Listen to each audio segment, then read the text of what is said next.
After just 3 weeks of defensive warfare with radical Muslim Hamas, Israel's Prime Minister Ehud Olmert told the Israeli people that Israel has achieved its objective in bringing down Hamas in Gaza. Appearing on a late-night news briefing show, Olmert announced that if Hamas lays down its weapons and stops its Qassam rockets from firing into southern Israel, the IDF would halt their pounding of Hamas. While Olmert was delivering his message in Israel, Vice Prime Minister Tzipi Livni was in America meeting with U.S. government officials. In that meeting, the U.S. agreed to partner with Israel in preventing Hamas from smuggling weapons into Gaza from Egypt. In that agreement, America pledged to use all of its resources, including its technology, to inhibit Hamas's ability to rearm. I talked with the director of the Israeli government press office, Danny Seaman, about the details of that meeting and agreement between Israel and the U.S. And here's what he had to say. Danny, welcome. Hi, Earl. What is the agreement all about, Danny? Well, the agreement at the moment is basically the international community coming to the understanding that Israel's position on the fact that we have to not only insist that Hamas stop firing rockets in the direction of our civilians, but also cut off their supply line. That has been the real reason for all these difficulties in the past 7 years. The fact that there is an influx of missiles and ammunition feeding the Hamas, which they then are using it against the state of Israel. We have to cut off that line of supply, very much like a junkie. If you cut off the line of supply, they have nothing to use anymore. So we need to do that. There was in 2005, after we withdrew from the Gaza Strip and withdrew completely, there was understandings and agreements with Egypt. Yet they didn't fulfill their obligation under that. And they thought that by allowing these weapons to flow into Gaza, there will be no violence directed against Egypt. They understand that this is what it did was build up the Hamas to a point where it becomes a threat not only to Israel, but to all the moderate regimes in the Middle East. And Israel's actions today by the Sunni governments, they understand that the Hamas is supported by Iran, and they want this to cease. So the international community, understanding the threat that Hamas not only to Israel, but the stability in the Middle East, they've reached the agreement. They're meeting in the Sinai today to make the necessary arrangements that on the ground it will be impossible for Iran to smuggle weapons through the Sinai desert into Gaza Strip for the purpose of Hamas. And under this understanding, perhaps we can reach a situation where it will be peaceful for the state of Israel. Director Seaman, when this war with Hamas is over, it's going to cost a lot of money to rebuild Gaza and to rebuild Israel. Where is this money going to come from? Well, everybody's talking at the moment about the damages and what has happened in the Gaza Strip. They've already been able to raise money in the Gulf states, and I'm sure the Europeans will get involved in rebuilding Gaza. But nobody's talking about the expenses that Israel's had. I'm not only talking about the past 3 weeks.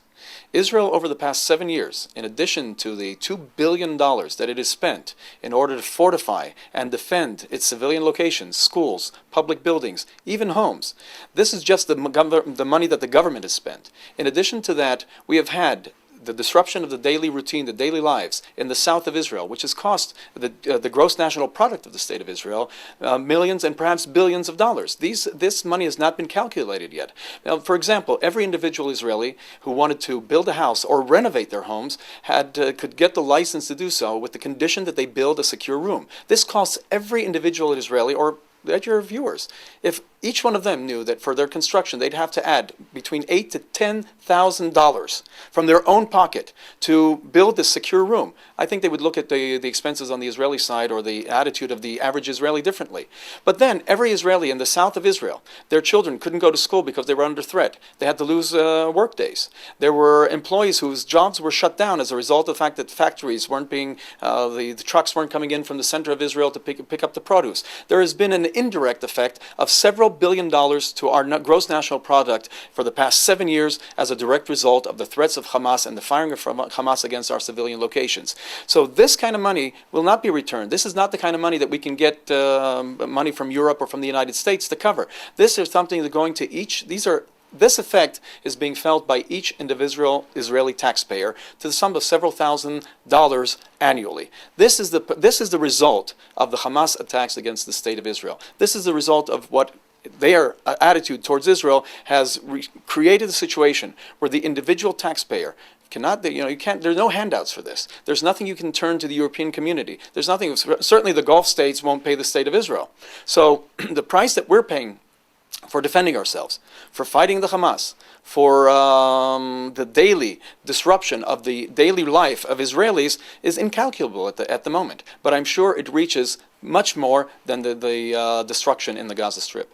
Director Seaman, it's going to take serious money to build Sderot back up. You've had people down there out of jobs for quite a long while now. Are you going to have to seek money from other countries to come in and help you out?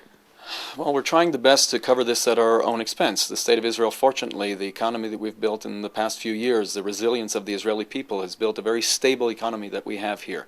2.5 years ago, we went through another part of this war. It's not a separate battle. Hamas, Hezbollah, they're all part of the same extremists who are trying to disable Israel, to prevent Israel from reaching peace with its neighbors. So this battle is extensive, but 2.5 years ago, it didn't really affect our economy then. But there's a cumulative result at this. I don't know, with the international economy at the moment, the struggles that the international community are going to, this could very well put Israel at a more difficult economic situation than we were in the past few months.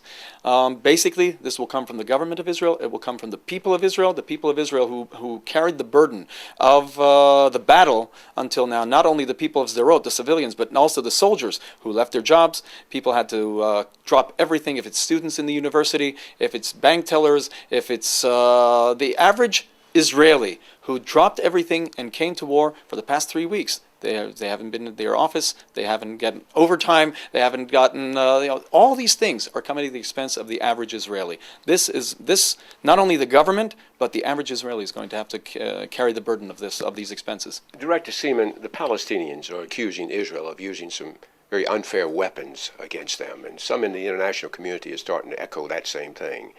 How is there any validity to this? Well, it's not only the Palestinians, and first and foremost, it's these self-proclaimed human rights organizations. And I want to say this unequivocally at the moment. These are downright lies. These are an attempt to defame the state of Israel by people who are not experts in the field, who haven't the basic understanding of what they're talking about, but they need to affect Israel's international standing. I want your viewers who know the state of Israel, who trust the state of Israel, to know anybody making these accusations is lying. Israel has made no use of of weapons that are banned by the international community. Our entire conduct during this war has been according to international law. The International Red Cross has disputed these claims. But what you have are people who are not experts, who are using things and bringing in examples that the average person, the layman, doesn't understand. And they're presenting this as being some kind of use of illegal weapons. These are absolute lies, perpetrated by the Palestinians and their cohorts in these international organizations. Danny Seaman, Director of the Government Press Office in Israel. I'm Earl Cox in Jerusalem.